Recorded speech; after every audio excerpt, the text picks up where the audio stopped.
Boeing B-52 Stratofortress. The Boeing B-52 Stratofortress is a long-range, subsonic, jet-powered strategic bomber. The B-52 was designed and built by Boeing, which has continued to provide support and upgrades. It has been operated by the United States Air Force since the 1950s. The bomber is capable of carrying up to 70,000 pounds of weapons. Beginning with the successful contract bid in June 1946, the B-52 design evolved from a straight-wing aircraft powered by 6 turboprop engines to the final prototype B-52 with 8 turbojet engines and swept wings. The B-52 took its maiden flight in April 1952. Built to carry nuclear weapons for Cold War-era deterrence missions, the B-52 Stratofortress replaced the Convair B-36. A veteran of several wars, the B-52 has dropped only conventional munitions in combat. The B-52's official name Stratofortress is rarely used in informal circumstances, and it has become common to refer to the aircraft as the Buff, Big Ugly Fat Fucker. The B-52 has been in active service with the USAF since 1955. As of 2012, 85 were in active service with 9 in reserve. The bombers flew under the Strategic Air Command, SAC, until it was inactivated in 1992 and its aircraft absorbed into the Air Combat Command, ACC. In 2010 all B-52 Stratofortresses were transferred from the ACC to the new Air Force Global Strike Command, AFGSC. Superior performance at high subsonic speeds and relatively low operating costs have kept the B-52 in service despite the advent of later, more advanced aircraft, including the cancelled Mach 3 B-70 Valkyrie, the variable geometry B-1 Lancer, and the stealth B-2 Spirit. The B-52 completed 50 years of continuous service with its original operator in 2005.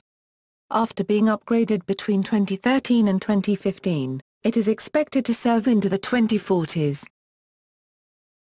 Development. Origins. On November 23, 1945, Air Materiel Command, AMC, issued desired performance characteristics for a new strategic bomber capable of carrying out the strategic mission without dependence upon advanced and intermediate bases controlled by other countries. The aircraft was to have a crew of 5 or more turret gunners, and a 6-man relief crew. It was required to cruise at 300 miles per hour, 260 knots, 480 kilometers per hour, at 34,000 feet, 10,400 m, with a combat radius of 5,000 miles, 4,300 nautical miles, 8,000 kilometers.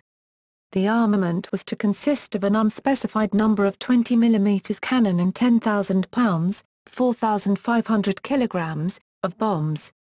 On February 13, 1946, the Air Force issued bid invitations for these specifications, with Boeing, Consolidated Aircraft, and Glenn L. Martin Company submitting proposals. On June 5, 1946, Boeing's Model 462, a straight-wing aircraft powered by 6 Wright T-35 turboprops with a gross weight of 360,000 pounds, 160,000 kilograms, and a combat radius of 3,110 miles, 2,700 mi, 5,010 kilometers, was declared the winner. On June 28, 1946, Boeing was issued a letter of contract for $1.7 million to build a full-scale mock-up of the new B-52 and do preliminary engineering and testing. However, by October 1946, the Air Force began to express concern about the sheer size of the new aircraft and its inability to meet the specified design requirements. In response, Boeing produced Model 464, a smaller 4-engine version with a 230,000-pound, 105,000 kilograms, gross weight, which was briefly deemed acceptable. Subsequently, in November 1946, the Deputy Chief of Air Staff for Research and Development, General Curtis LeMay, expressed the desire for a cruise speed of 400 miles per hour, 345 kn, 645 kilometers per hour, to which Boeing responded with a 300,000 pounds, 136,000 kilograms, aircraft. In December 1946, Boeing was asked to change their design to a four-engine bomber with a top speed of 400 miles per hour, range of 12,000 miles, 10,000 mi, 19,300 kilometers, and the ability to carry a nuclear weapon. In total, the aircraft could weigh up to 480,000 pounds, 220,000 kilograms.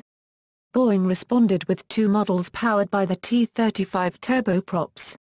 The Model 464-16 was a nuclear-only bomber with a 10,000-pound, 4,500 kilograms, payload, while the Model 464-17 was a general-purpose bomber with a 9,000-pound, 4,000 kilograms, payload. Due to the cost associated with purchasing two specialized aircraft, the Air Force selected Model 464-17 with the understanding that it could be adapted for nuclear strikes. In June 1947, the military requirements were updated and the Model 464-17 met all of them except for the range. It was becoming obvious to the Air Force that, even with the updated performance, the B-52 would be obsolete by the time it entered production and would offer little improvement over the Convair B-36.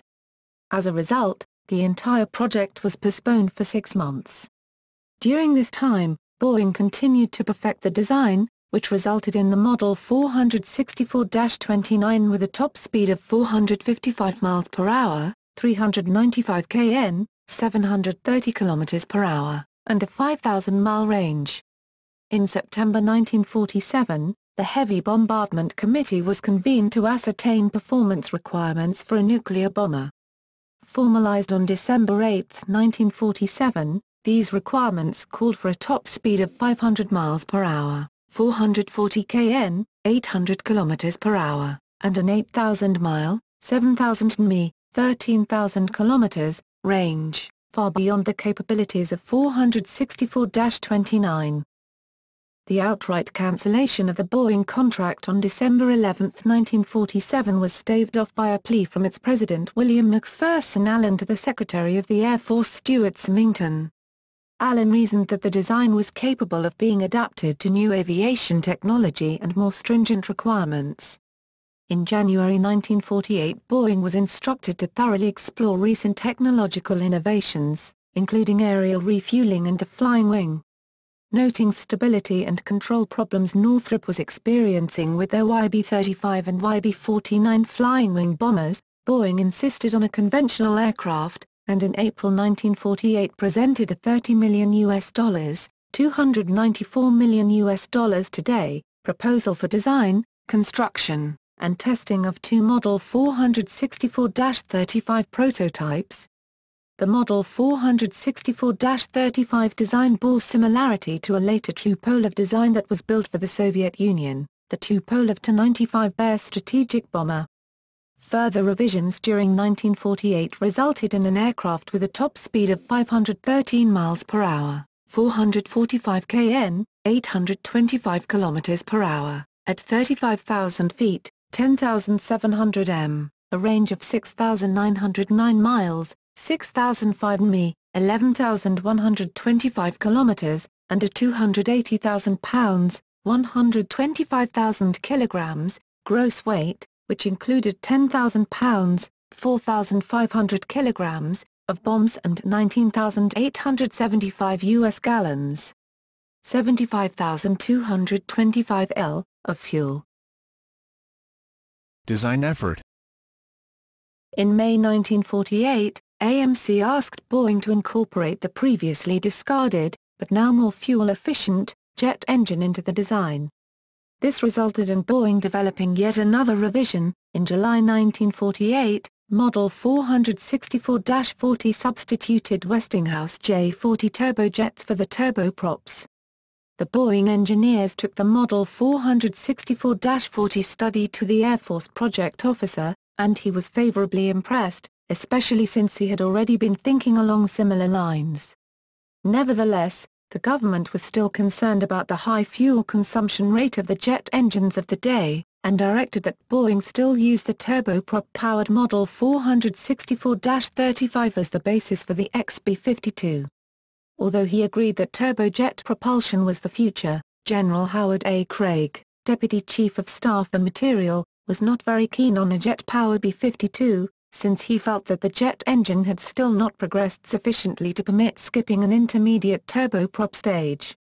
However, Boeing was encouraged to continue with turbojet studies even though no commitment to jet propulsion could be expected. On Thursday 21 October 1948, Boeing engineers George S. Scherer, Art Carlson and Vaughn Blumenthal presented the design of a four-engine turboprop bomber to the Chief of Bomber Development, Colonel Pete Worden. Worden was disappointed by the projected aircraft and asked if the Boeing team could come up with a proposal for a four-engine turbojet bomber. Joined by Ed Wells, Boeing Vice President of Engineering, the engineers worked that night in the Hotel Van Cleve redesigning Boeing's proposal as a four-engine turbojet bomber. On Friday, Colonel Worden looked over the information and asked for a better design. Returning to the hotel, the Boeing team was joined by Bob Withington and Maynard Pennell, two top Boeing engineers who were in town on other business. By late Friday night, they had laid out what was essentially a new airplane. The new design, 464-49, built upon the basic layout of the B-47 Stratojet with 35-degree swept wings, 8 engines paired in 4 underwing pods, and bicycle landing gear with wingtip outrigger wheels. A notable feature of the landing gear was the ability to pivot the main landing gear up to 20 deg from the aircraft centerline to increase safety during crosswind landings. After a trip to a hobby shop for supplies, Scherer set to work building a model. The rest of the team focused on weight and performance data. Wells, who was also a skilled artist, completed the aircraft drawings. On Sunday, a stenographer was hired to type a clean copy of the proposal. On Monday, Scherer presented Colonel Worden with a neatly bound 33-page proposal and a 14-inch scale model. The aircraft was projected to exceed all design specifications. Although the full-size mock-up inspection in April 1949 was generally favorable, range again became a concern since the J-40S and early model J-57S had excessive fuel consumption. Despite talk of another revision of specifications or even a full design competition among aircraft manufacturers, General LeMay, now in charge of Strategic Air Command, insisted that performance should not be compromised due to delays in engine development. In a final attempt to increase range, Boeing created the larger 464-67, stating that once in production, the range could be further increased in subsequent modifications. Following several direct interventions by LeMay, Boeing was awarded a production contract for 13 B-52s and 17 detachable reconnaissance pods on February 14, 1951. The last major design change, also at General LeMay's insistence, was a switch from the B-47-style tandem seating to a more conventional side-by-side cockpit, which increased the effectiveness of the co-pilot and reduced crew fatigue. Both ex-B-52 prototypes featured the original tandem seating arrangement with a framed bubble-type canopy. Pre-production. The YB-52, the second ex-B-52 modified with more operational equipment, first flew on April 15, 1952 with Tex Johnston as pilot. During ground testing on November 29, 1951, the ex-B-52's pneumatic system failed during a full-pressure test. The resulting explosion severely damaged the trailing edge of the wing, necessitating considerable repairs. A 2-hour, 21-minute proving flight from Boeing Field, King County, in Seattle, Washington to Larson AFB was undertaken with Boeing test pilot Johnston and Air Force Lieutenant Colonel Guy M. Townsend. The ex-B-52 followed on October 2, 1952. The thorough development, including 670 days in the wind tunnel and 130 days of aerodynamic and aeroelastic testing, paid off with smooth flight testing. Encouraged, the Air Force increased its order to 282 B-52s. Production and improvements. Only 3 of the 13 B-52s ordered were built. All were returned to Boeing, and used in their test program. On June 9, 1952, the February 1951 contract was updated to order the aircraft under new specifications. The final 10, the first aircraft to enter active service, were completed as B-52Bs. At the rollout ceremony on March 18, 1954, Air Force Chief of Staff General Nathan Twining said, "The B-52B was followed by progressively improved bomber and reconnaissance variants, culminating in the B-52G and turbofan B-52H. To allow rapid delivery, production lines were set up both at its main Seattle factory and at Boeing's Wichita facility. More than 5,000 companies were involved in the massive production effort, with 41% of the airframe being built by subcontractors. The prototypes and all B-52A, B and C models, 90 aircraft, were built at Seattle. Testing of aircraft built at Seattle caused problems due to jet noise, which led to the establishment of curfews for engine tests. Aircraft were ferried 150 miles, 240 kilometers, east on their maiden flights to Larson Air Force Base near Moses Lake, where they were fully tested. As production of the B-47 came to an end, the Wichita factory was phased in for B-52D production, with Seattle responsible for 101D models and Wichita 69. Both plants continued to build the B-52E, with 42 built at Seattle and 58 at Wichita, and the B-52F, 44 from Seattle and 45 from Wichita. For the B-52G, it was decided in 1957 to transfer all production to Wichita, which freed up Seattle for other tasks, in particular the production of airliners.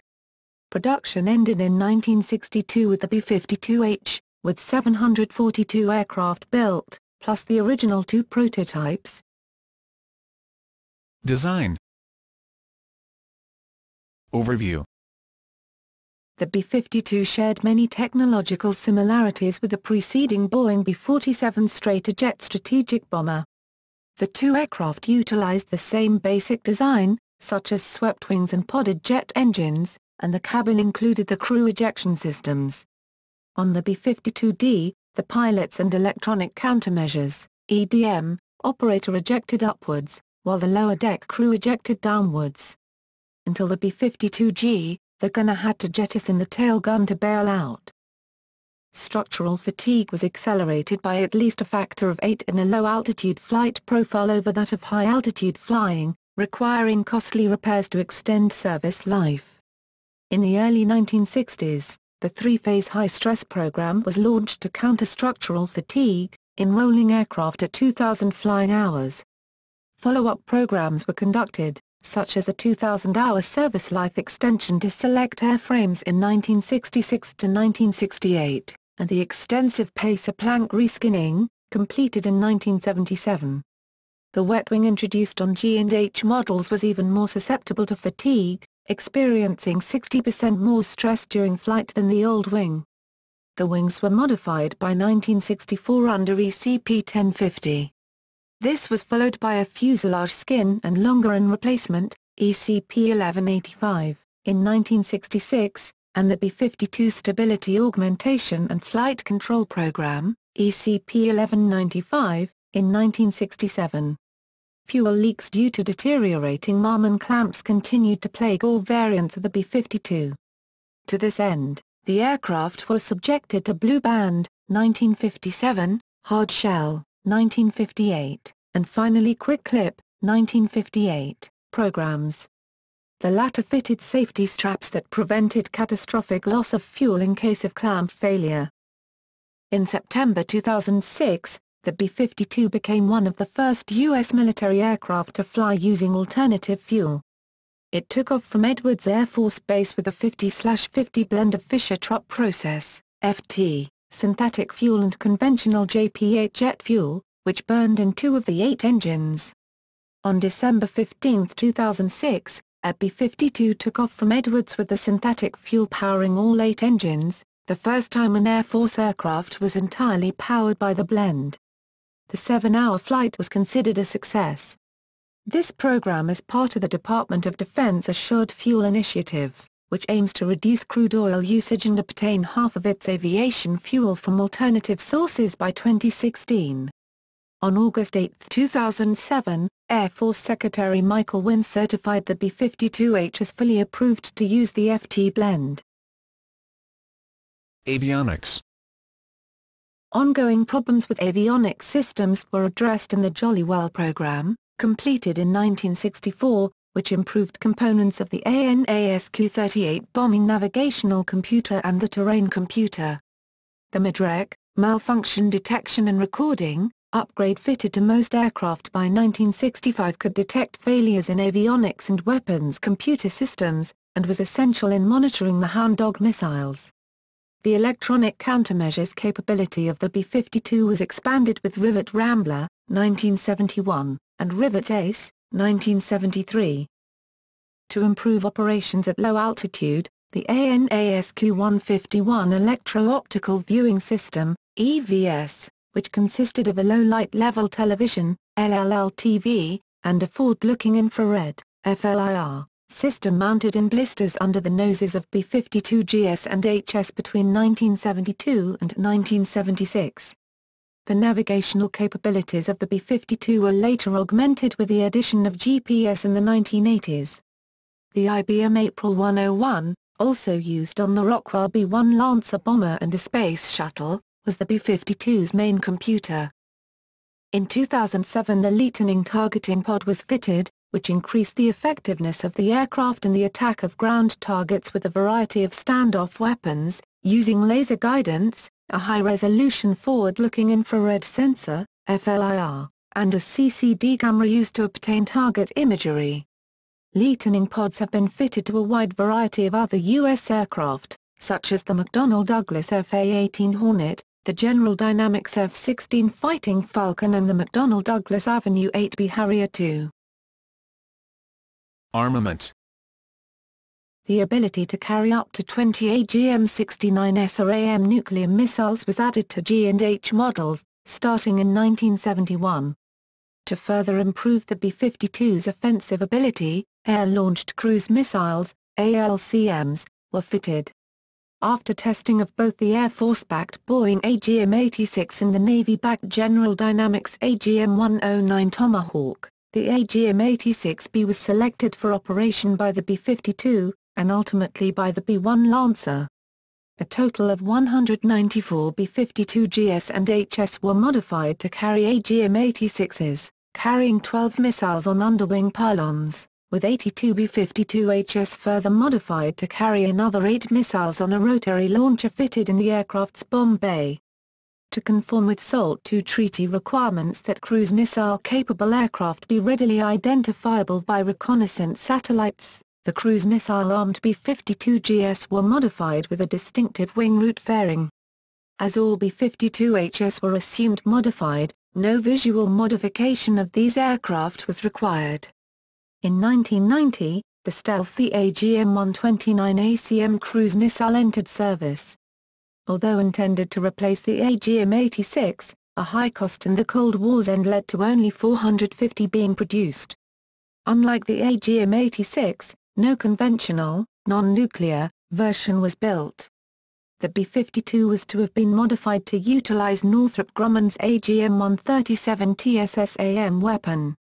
However, the missile was cancelled due to development costs. Those B-52GS not converted as cruise missile carriers underwent a series of modifications to improve conventional bombing. They were fitted with a new Integrated Conventional Stores Management System, ICSMS, and new underwing pylons that could hold larger bombs or other stores than could the external pylons. 30 B-52s were further modified to carry up to 12 AGM-84 Harpoon anti-ship missiles each, while 12 B-52GS were fitted to carry the AGM-142 HAVNAP standoff air-to-ground missile. When the B-52G was retired in 1994, an urgent scheme was launched to restore an interim Harpoon and HAVNAP capability, the 4 aircraft being modified to carry Harpoon and 4 to carry HAVNAP under the Rapid 8 program. The Conventional Enhancement Modification (CEM) program gave the B-52H a more comprehensive conventional weapons capability, adding the modified underwing weapon pylons used by conventional armed B-52GS, Harpoon and HAVNAP, and the capability to carry new generation weapons including the Joint Direct Attack Munition and Wind-Corrected Munitions Dispenser Guided Bombs, the AGM-154 Glide Bomb and the AGM-158 JASSM missile. The CEM program also introduced new radios, integrated global positioning system into the aircraft's navigation system and replaced the under-nose FLIR with a more modern unit. 47 B-52HS were modified under the CEM program by 1996, with 19 more by the end of 1999. Starting in 2016, Boeing is to upgrade the internal rotatory launchers to the MILS TD1760 interface to enable the internal carriage of smart bombs, which can currently only be carried on the wings. Engines. For a study for the U.S. Air Force in the mid-1970s, Boeing investigated replacing the engines, changing to a new wing, and other improvements to upgrade B-52 grams-per-hour aircraft as an alternative to the B-1A, then in development.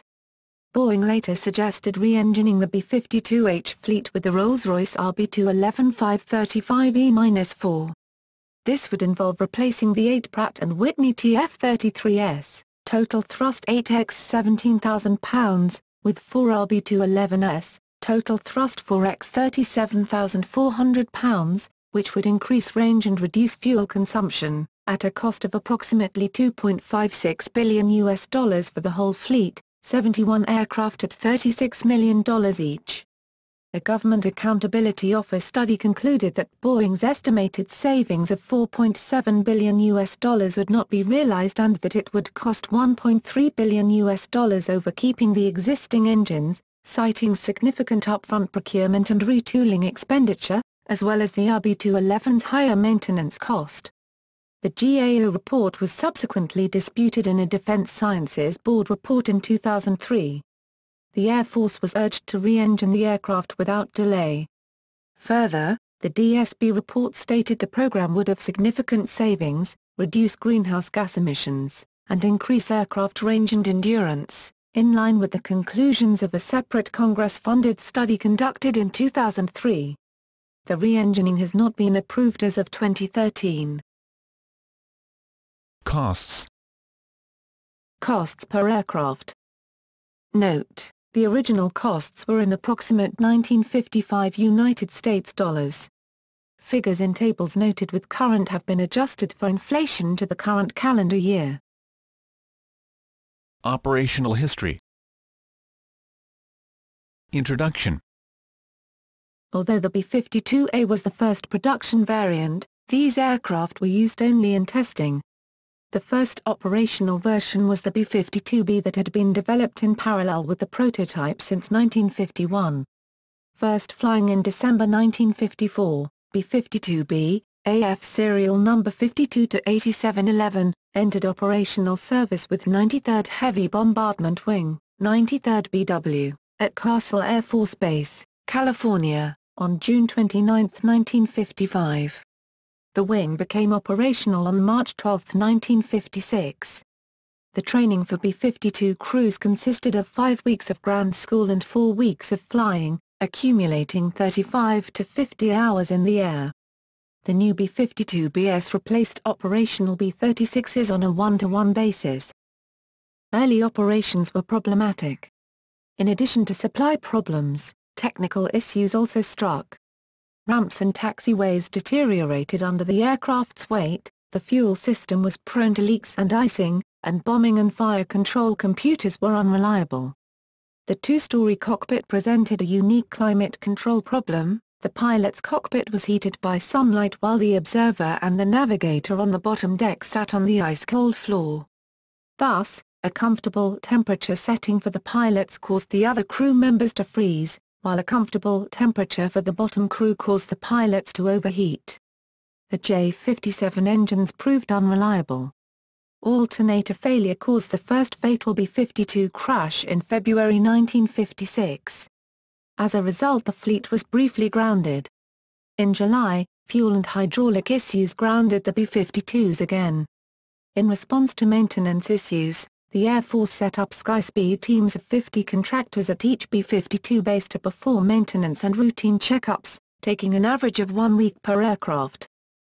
On May 21, 1956, a B-52B, 52-0013, dropped a Mk-15 nuclear bomb over the Bikini Atoll in a test codenamed Cherokee. It was the first air-dropped thermonuclear weapon. From 24 to November 25, 1956, 4 B-52Bs of the 93rd BW and 4 B-52Cs of the 42nd BW flew non-stop around the perimeter of North America in Operation Quick Kick, which covered 15,530 miles, 13,500 mi, 25,000 kilometers, in 31 hours, 30 minutes. SAC noted the flight time could have been reduced by 5 to 6 hours if the 4 in-flight refuelings were done by fast jet-powered tanker aircraft rather than propeller-driven Boeing KC-97 Stratotankers. In a demonstration of the B-52's global reach, from 16 to January 18, 1957, 3 B-52Bs made a non-stop flight around the world during Operation Power Flight, during which 24,325 miles, 21,145 mi, 39,165 kilometers, was covered in 45 hours 19 minutes, 536.8 SMPH, with several in-flight refuelings by KC-97s. The B-52 set many records over the next few years. On September 26, 1958, a B-52D set a world speed record of 560.705 miles per hour, 487 kn, 902 kilometers per hour, over a 10,000 kilometers, 5,400 mi, 6,210 miles, closed circuit without a payload. The same day, another B-52D established a world speed record of 597.675 miles per hour, 519 kn, 962 kilometers per hour, over a 5,000-kilometer, 2,700 mi, 3,105 miles, closed circuit without a payload. On December 14, 1960, a B-52G set a world distance record by flying unrefueled for 10,078.84 miles, 8,762 mi, 16,227 kilometers. The flight lasted 19 hours 44 minutes, 510.75 miles per hour. From 10 to January 11, 1962, a B-52H set a world distance record by flying unrefueled, surpassing the prior B-52 record set 2 years earlier, from Kadena Air Base, Okinawa, Japan, to Torrejón Air Base, Spain, which covered the 12,532.28 miles, 10,895 mi, 20,177 kilometers. The flight passed over Seattle, Fort Worth and the Azores. Cold War. When the B-52 entered into service, the Strategic Air Command, SAC, intended to use it to deter and counteract the vast and modernizing Soviet military. As the Soviet Union increased its nuclear capabilities, destroying or countering the forces that would deliver nuclear strikes, bombers, missiles, etc. became of great strategic importance. The Eisenhower administration endorsed this switch in focus. The president in 1954 expressing a preference for military targets over those of civilian ones, a principle reinforced in the Single Integrated Operation Plan, SIOP, a plan of action in the case of nuclear war breaking out. Throughout the Cold War, B-52s and other U.S. strategic bombers performed airborne alert patrols under codenames such as Head Start, Chrome Dome, Hard Head, Round Robin, and Giant Lance. Bombers loitered at high altitude near the borders of the Soviet Union to provide rapid first strike or retaliation capability in case of nuclear war. These airborne patrols formed one component of the U.S.'s nuclear deterrent, which would act to prevent the breakout of a large-scale war between the U.S. and the Soviet Union under the concept of mutually assured destruction.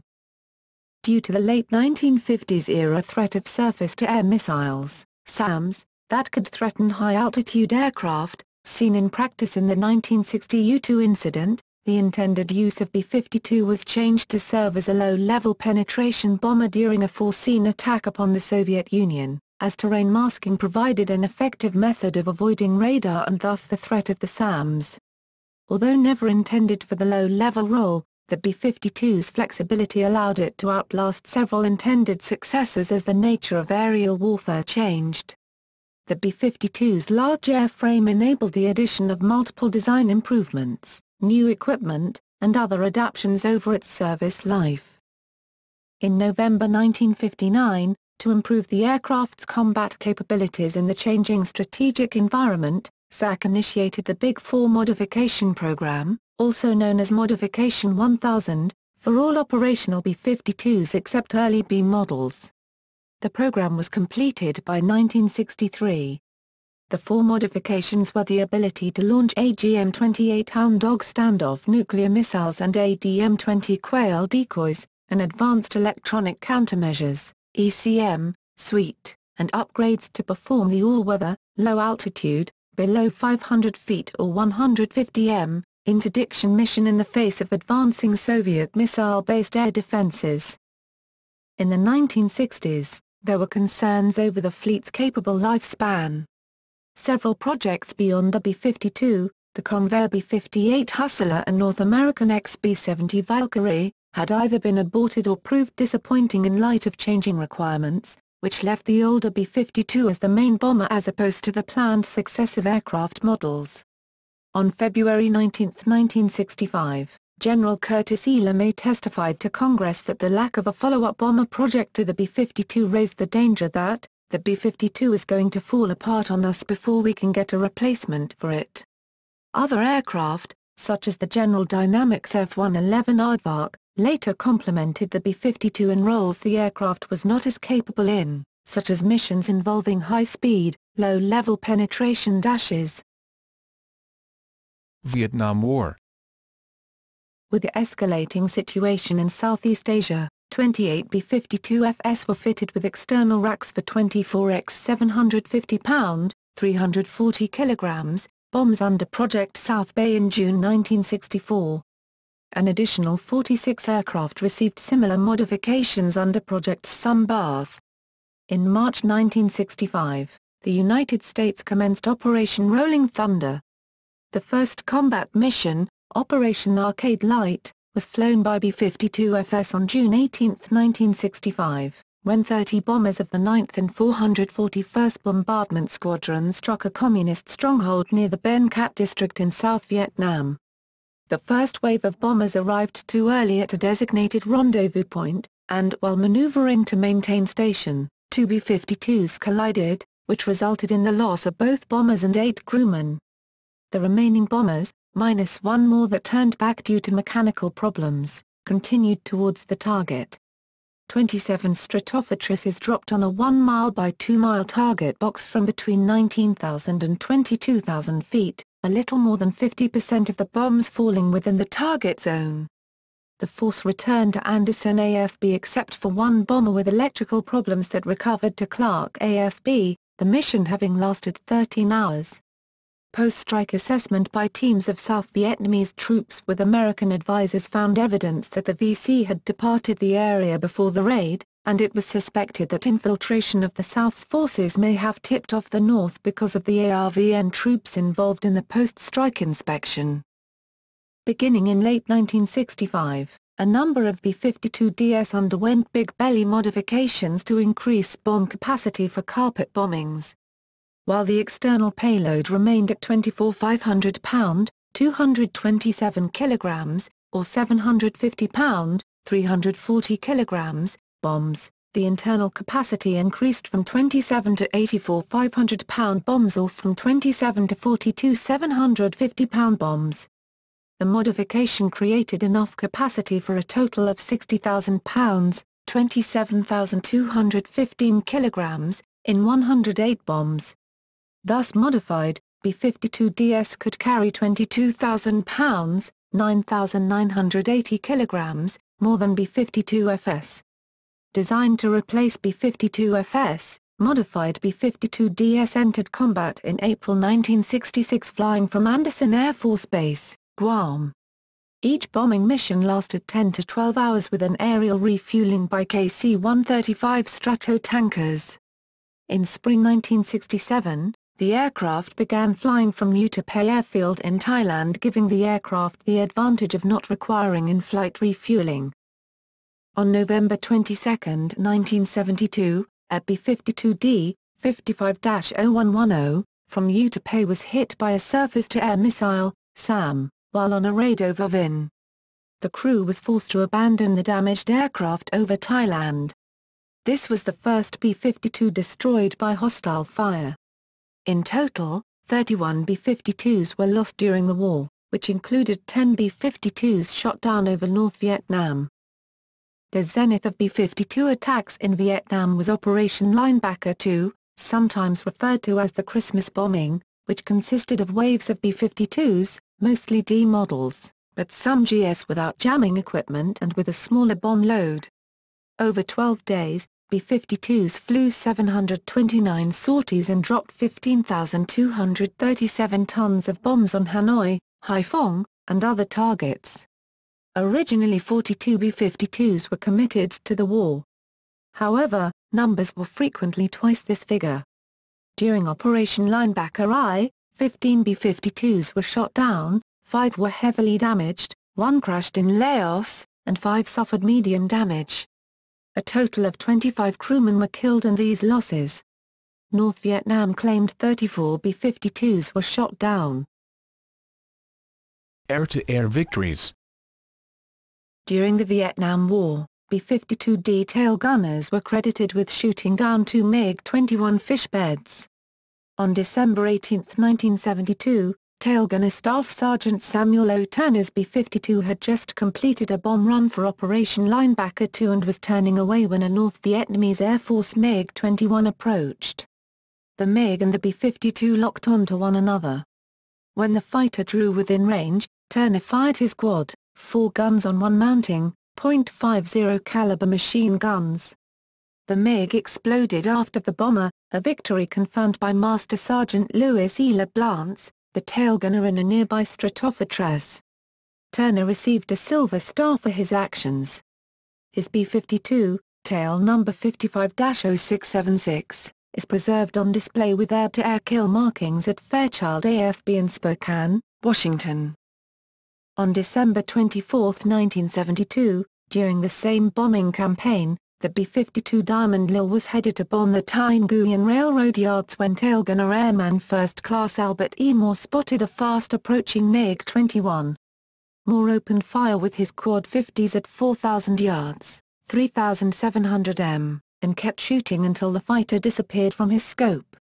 Technical Sergeant Clarence W. Shute, a tail gunner aboard another Stratofortress, watched the MiG catch fire and fall away. The Diamond Lil is preserved on display at the United States Air Force Academy in Colorado. Moore was the last recorded bomber gunner to shoot down an enemy aircraft with machine guns in aerial combat. Vietnamese sources have attributed a third air-to-air victory to a B-52, a MiG-21 shot down on April 16, 1972. These victories make the B-52 the largest aircraft credited with air-to-air kills. The last Arc-Light mission without fighter escort took place on August 15, 1973, as U.S. military action in Vietnam was wound down. Post-Vietnam service. B-52Bs reached the end of their structural service life by the mid-1960s and all were retired by June 1966, followed by the last of the B-52CS on September 29, 1971. Except for NASA's B-52B-008, which was eventually retired in 2004 at Edwards AFB, California. Another of the remaining B models, 005, is on display at the Wings Over the Rockies Air and Space Museum in Denver, Colorado. A few time-expired E models were retired in 1967 and 1968, but the bulk, 82, were retired between May 1969 and March 1970. Most F models were also retired between 1967 and 1973, but 23 survived as trainers until late 1978. The fleet of D models served much longer. 80 D models were extensively overhauled under the Pacer Planck program during the mid-1970s. Skinning on the lower wing and fuselage was replaced, and various structural components were renewed. The fleet of D models stayed largely intact until late 1978, when 37 not already upgraded DS were retired. The remainder were retired between 1982 and 1983. The remaining G and H models were used for nuclear standby, alert duty as part of the United States nuclear triad. This triad was the combination of nuclear-armed land-based missiles, submarine-based missiles and manned bombers. The B-1, intended to supplant the B-52, replaced only the older models and the supersonic FB-111. In 1991, B-52s ceased continuous 24-hour SAC alert duty. After the fall of the Soviet Union, all B-52GS remaining in service were destroyed per the terms of the Strategic Arms Reduction Treaty, START. The Aerospace Maintenance and Regeneration Center, AMRC, cut the 365 B-52G bombers into pieces. Completion of the destruction task was verified by Russia via satellite and first-person inspection at the AMARC facility. Gulf War and later. B-52 strikes were an important part of Operation Desert Storm. Starting on January 16, 1991, a flight of B-52GS flew from Barksdale AFB, Louisiana, refueled in the air en route, struck targets in Iraq, and returned home, a journey of 35 hours and 14,000 miles round trip. It set a record for longest distance combat mission, breaking the record previously held by an RAF Vulcan bomber in 1982. B-52GS operating from the King Abdullah Air Base at Jeddah, Saudi Arabia. RAF Fairford in the United Kingdom. More on Air Base, Spain. And the island of Diego Garcia in the British Indian Ocean Territory flew bombing missions over Iraq, initially at low altitude. After the first 3 nights, the B-52s moved to high-altitude missions instead, which reduced their effectiveness and psychological impact compared to the low-altitude role initially played. The conventional strikes were carried out by 3 bombers, which dropped up to 153 750-pound bombs over an area of 1.5 by 1 mile, 2.4 by 1.6 kilometers. The bombings demoralized the defending Iraqi troops, many of whom surrendered in the wake of the strikes.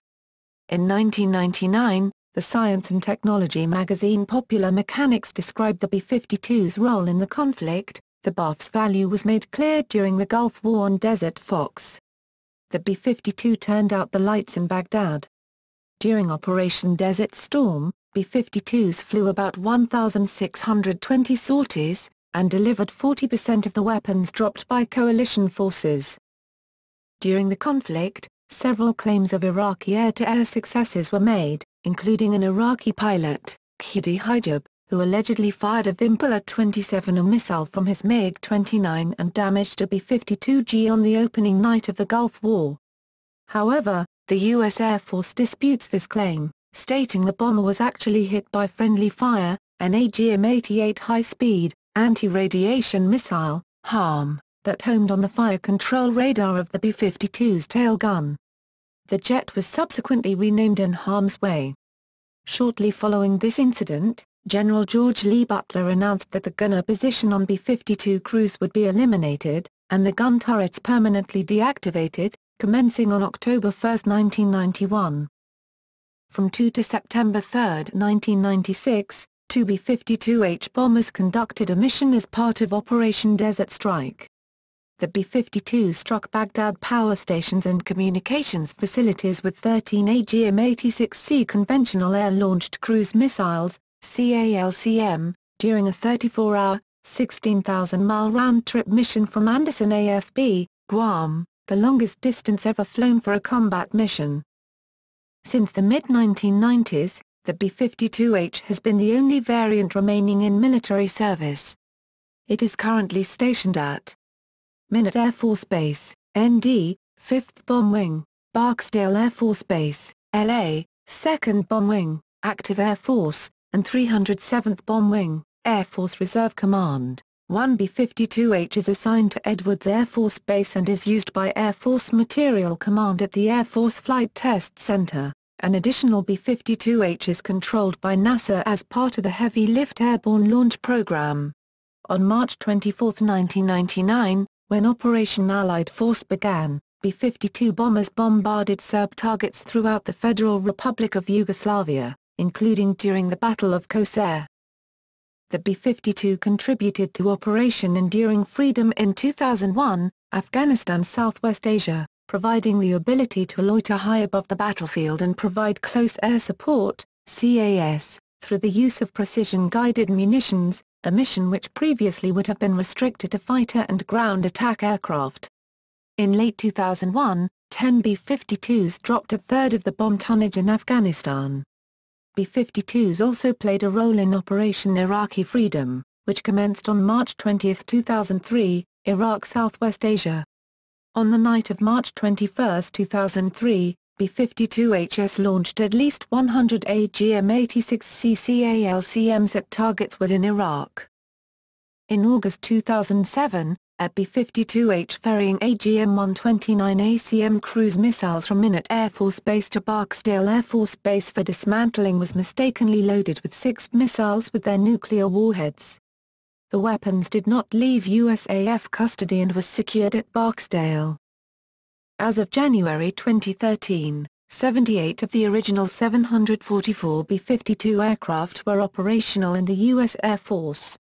4 of 18 B-52HS from Barksdale AFB being retired are in the boneyard of 309th AMARG at Davis-Monthan AFB as of September 8, 2008. Continued service. B-52s are periodically refurbished at USAF maintenance depots such as Tinker Air Force Base, Oklahoma. Even while the Air Force works on its next-generation bomber and 2037 bomber projects, it intends to keep the B-52H in service until 2045, nearly 90 years after the B-52 first entered service and an unprecedented length of service for any aircraft, civilian or military. The B-52 has been referred to as the military aircraft perhaps most symbolic of American empire, owing both to its longevity of service and the fact that it has been exclusively operated by the USAF throughout its history. The USAF continues to rely on the B-52 because it remains an effective and economical heavy bomber, particularly in the type of missions that have been conducted since the end of the Cold War against nations that have limited air defense capabilities. The B-52 has the capacity to loiter for extended periods over, or even well outside, the battlefield, and deliver precision standoff and direct fire munitions. It has been a valuable asset in supporting ground operations during conflicts such as Operation Iraqi Freedom. The B-52 had the highest mission-capable rate of the 3 types of heavy bombers operated by the USAF in 2001. The B-1 averaged a 53.7% ready rate and the Northrop Grumman B-2 Spirit achieved 30.3%, while the B-52 averaged 80.5% during the 2000 to 2001 period. The B-52's $72,000 cost per hour of flight is more than the B-1B's $63,000 cost per hour, but less than half of the B-2's $135,000 per hour. Additionally, a proposed variant of the B-52H was the EB-52. This version would have modified and augmented 16 B-52H airframes with additional electronic jamming capabilities. This new aircraft would have given the USAF an airborne jamming capability that it has lacked since retiring the EF-111 Raven. The program was cancelled in 2005 following the removal of funds for the standoff jammer. The program was revived in 2007, but funding was again cut in early 2009. In 2012, it was announced that USAF engineering studies suggest that the lifespan of the B-52 could extend beyond 2040. In July 2013, the Air Force began a fleet-wide technological upgrade of its B-52 bombers. The modernization efforts increase the electronics, communications technology, computing, and avionics in the cockpit. Structurally, the airframes are still sturdy, so the upgrades are to the capabilities in the avionics. The electronics and communications upgrade is called Combat Network Communications Technology, CONNECT. CONNECT upgrades include software and hardware such as new servers, modems, radios, data links, receivers, and digital workstations for the crew. One piece is the ARC-210 Warrior, a beyond line-of-sight software programmable radio able to transmit voice, data and information in real time between B-52s and ground command and control centers, allowing for the transmission and receipt of data packets and files with updated intelligence, mapping or targeting information while the aircraft is in flight. Previously, an in-flight target change required copying down coordinates, while the ARC-120 allows machine-to-machine transfer of that data. This is useful on long-endurance missions where targets may have changed locations in the time it takes for the B-52 to travel to the combat zone. The aircraft will be able to receive information through Link-16. Connect upgrades will cost $1.1 billion overall and take several years. Funding has been secured for 30 B-52s. Following that, upgrade plans, budgets, and time frames for the remainder of the fleet are still being determined, although the Air Force hopes for 10 Connect upgrades per year. Weapons upgrades include the 1760 Internal Weapons Bay Upgrade, IWBU, which gives a 66% increase in carriage capability. The IWBU uses a digital interface and rotary launcher to increase the weapon's payload. It recently finished the technology demonstration phase and moved into the next phase of development in summer.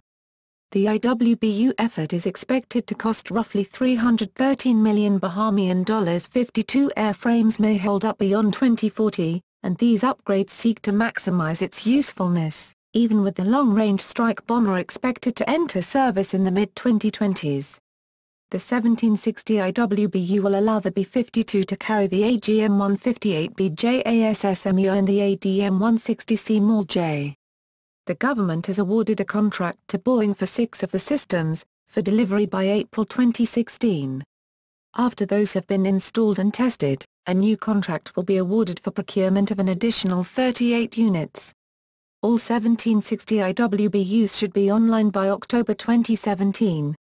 As opposed to 3 B-52s carrying 36 weapons, 2 bombers will have the ability to carry 40 weapons, lowering the number of crews and amounts of fuel needed for a mission, and gives the option of putting more weapons on target with the same number of aircraft.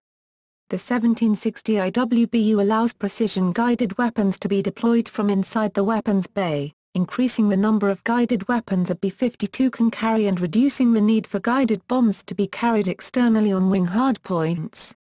The first phase will allow a B-52 to carry 24 500-pound JDAMs or 22,000-pound JDAMs, with later phases accommodating the JASSM and MALD family of missiles. Variants. The B-52 went through several design changes and variants over its 10 years of production. The B-52B was the first version to enter service with the USAF on June 29, 1955 with the 93rd Bombardment Wing at Castle AFB in California. This version included minor changes to engines and avionics, enabling an extra 12,000 pounds of thrust using water injection. Temporary grounding of the aircraft after a crash in February 1956 and again the following July caused training delays, and at mid-year there were still no combat-ready B-52 crews. Operators. NASA. United States Air Force. 57th Wing, Nellis AFB, Nevada, 2D Bomb Wing, Barksdale AFB, Louisiana, 5th Bomb Wing, Minot AFB, North Dakota, 412th Test Wing, Edwards AFB, California, 307th Bomb Wing, Associate, Barksdale AFB, La. Notable accidents. On January 10, 1957, a B-52 returning to Loring Air Force Base from a routine instrument training mission broke apart in mid-air and crashed near Morrell, New Brunswick, killing 8 of the 9 crew on board. Co-pilot Captain Joseph L. Church parachuted to safety. The crash was believed to have been caused by overstressing the wings and/or airframe during an exercise designed to test the pilot's reflexes. This was the 4th crash involving a B-52 in 11 months. On February 11, 1958, a B-52D crashed in South Dakota because of ice blocking the fuel system, leading to an uncommanded reduction in power to all 8 engines. 3 crew members were killed. On January 24, 1961, a B-52G broke up in mid-air and crashed after suffering a severe fuel loss, near Goldsboro, North Carolina, dropping 2 nuclear bombs in the process without detonation. On March 14, 1961, a B-52F from either AFB carrying 2 nuclear weapons experienced an uncontrolled decompression, necessitating a descent to 10,000 feet to lower the cabin altitude. Increased fuel consumption at the lower altitude and unable to rendezvous with a tanker in time, the aircraft ran out of fuel. The crew ejected safely, while the unmanned bomber crashed 15 miles, 24 kilometers, west of Yuba City, California, on January 24, 1963, at B-52C on a training mission out of Westover Air Force Base, Massachusetts, lost its vertical stabilizer due to buffeting during low-level flight, and crashed on the west side of Elephant Mountain near Greenville, Maine. Of the 9 crewmen aboard, 2 survived the crash. On January 30, 1963, a B-52E of the 6th Bomb Wing from Walker Air Force Base, New Mexico, crashed in snow-covered mountains in northern New Mexico after turbulence tore off the vertical fin. The ECM operator and tailgunner were killed, but at least 3 crew, pilot, radio operator and 1 other crew member, survived. 3 Lockheed T-33 Shooting Stars and, later, 3 Douglas C-54 Skymaster transports, circled the area trying to locate survivors. The pilots reported that they saw 2 other survivors after the first man walked to safety. On January 10, 1964, a B-52H flown by Boeing test pilots lost its vertical stabilizer to turbulence near East Spanish Peak. It was able to land at Blytheville Air Force Base. On January 13, 1964, a B-52D carrying 2 nuclear bombs suffered a structural failure in flight that caused the tail section to shear off. 4 crewmen ejected successfully before the aircraft crashed near Cumberland, Maryland. 2 crewmen subsequently perished on the ground because of hypothermia, while another, who was unable to eject, died in the aircraft. Both weapons were recovered. This was one of several incidents caused by failure of the vertical stabilizer. On January 17, 1966, a fatal collision occurred between a B-52G and a KC-135 Stratotanker over Palomares, Spain. The 2 unexploded B-28 Fi 1.45 megaton range nuclear bombs on the B-52 were eventually recovered. The conventional explosives of 2 more bombs detonated on impact, with serious dispersion of both plutonium and uranium, but without triggering a nuclear explosion. After the crash, 1,400 metric tons, 3,100,000 pounds, of contaminated soil were sent to the United States. In 2006, an agreement was made between the U.S. and Spain to investigate and clean the pollution still remaining as a result of the accident. On November 18, 1966, a B-52G serial number 58-228 deployed from Barksdale Air Force Base crashed and was destroyed when it flew into the ground in Swampland south of Stone Lake, Sawyer County, Wisconsin. The crew was on a low-level terrain avoidance night mission, before SAC stopped such flights, and had just entered low altitude and were calibrating their terrain avoidance radar, when they flew too low, clipped the tops of the forest and crashed. On July 8, 1967, B-52DAF serial number 56-601 overran the runway due to loss of brakes during an emergency landing at Da Nang Air Base, Vietnam, with the loss of 5 of her 6 crew. The aircraft had suffered an electrical malfunction that led to the flame-out of 2 engines. On January 21, 1968, a B-52G, with 4 nuclear bombs aboard as part of Operation Chrome Dome, crashed on the ice of the North Star Bay while attempting an emergency landing at Thule Air Base, Greenland. The resulting fire caused extensive radioactive contamination. The cleanup, Project Crested Ice, lasted until September of that year. Following closely on the Palomares incident, the cleanup costs and political consequences proved too high to risk again, so SAC ended the Airborne Alert Program the following day. On March 31, 1972, B-52D, AF serial number 56-625, departed McCoy Air Force Base, Florida on a routine training mission. Assigned to the 306th Bombardment Wing, the unarmed aircraft sustained multiple engine failures and engine fires on engines number 7 and number 8 shortly after takeoff. The aircraft immediately attempted to return to the base, but crashed just short of runway 18 in a residential area of Orlando, Florida, approximately 1 mile north of McCoy AFB, destroying or damaging 8 homes.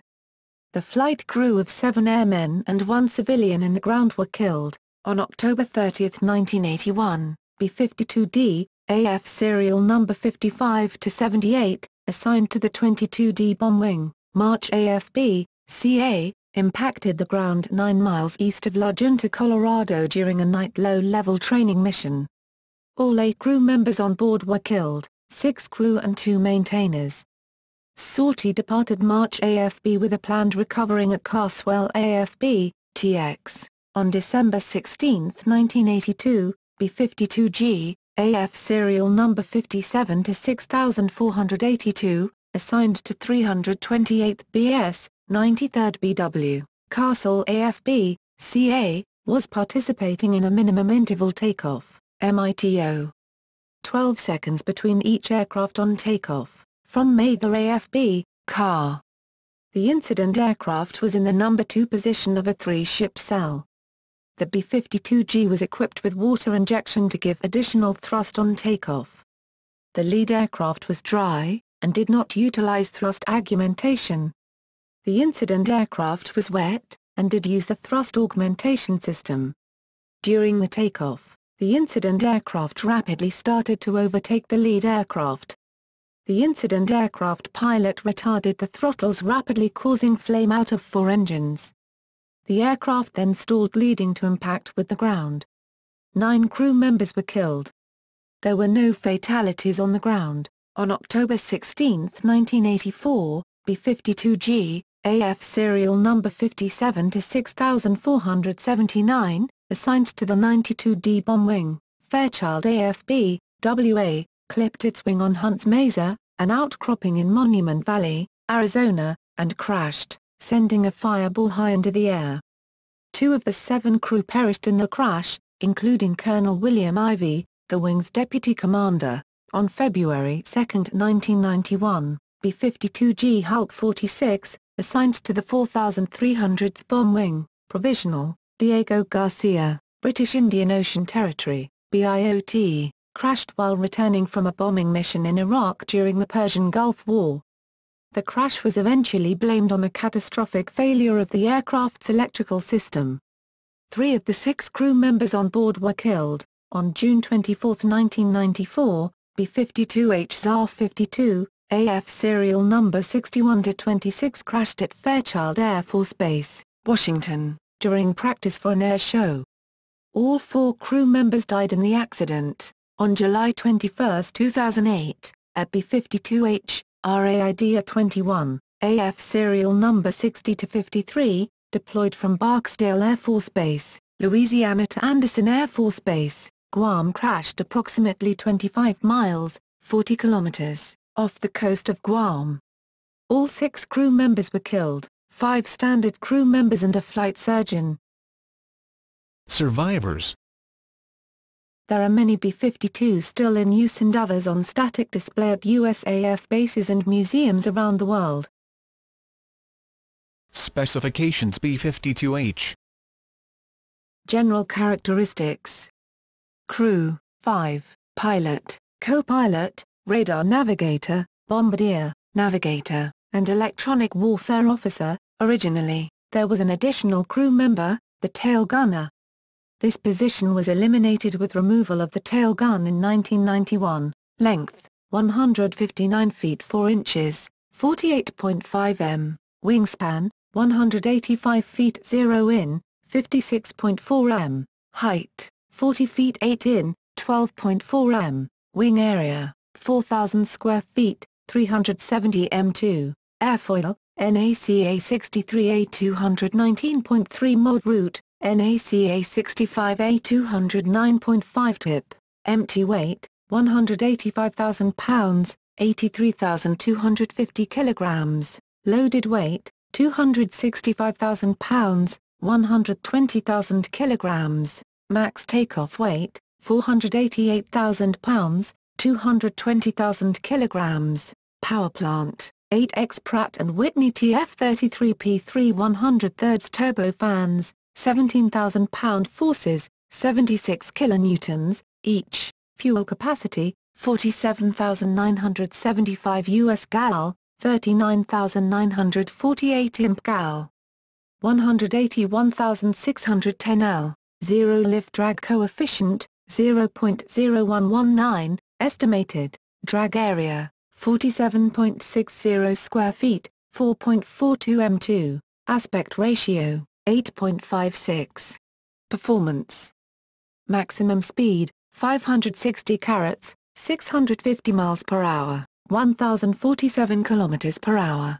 Cruise speed, 442 carats, 525 miles per hour, 844 kilometers per hour. Combat radius, 4,480 miles, 3,819 mi, 7,210 kilometers. Ferry range, 10,145 miles, 8,764 mi, 16,232 kilometers. Service ceiling, 50,000 feet, 15,000 m. Rate of climb, 6,270 feet per minute, 31.85 meters per second. Wing loading, 120 pounds per foot 2, 586 kilograms per meter 2. Thrust weight, 0.31. Lift to drag ratio, 21.5, estimated. Armament. Guns, 1x 20 mm, 0.787 in, M61 Vulcan cannon originally mounted in a remote-controlled tail turret on the H model, removed from all current operational aircraft in 1991. Bombs, approximately 70,000 pounds, 31,500 kilograms, mixed ordnance. Bombs, mines, missiles, in various configurations. Avionics. Electro-optical viewing system that uses platinum silicide forward-looking infrared and high-resolution low-light level television sensors. Lieutenant Advanced Targeting System, Sniper Advanced Targeting Pod, IBM April 101 computer. Notable appearances in media. The B-52 has been featured in a number of major films, most notably, Bombers B-52, 1957, A Gathering of Eagles, 1963, Dr. Strangelove or, How I Learned to Stop Worrying and Love the Bomb, 1964, and By Dawn's Early Light, 1990. It has also been featured in numerous novels, such as most of the early Patrick McLanahan novels by Dale Brown, which feature one or more heavily modified B-52 bombers, nicknamed the B-52 Megafortress. A 1960s hairstyle, the Beehive, is also called a B-52 for its resemblance to the aircraft's distinct nose. The popular band the B-52s was subsequently named after this hairstyle.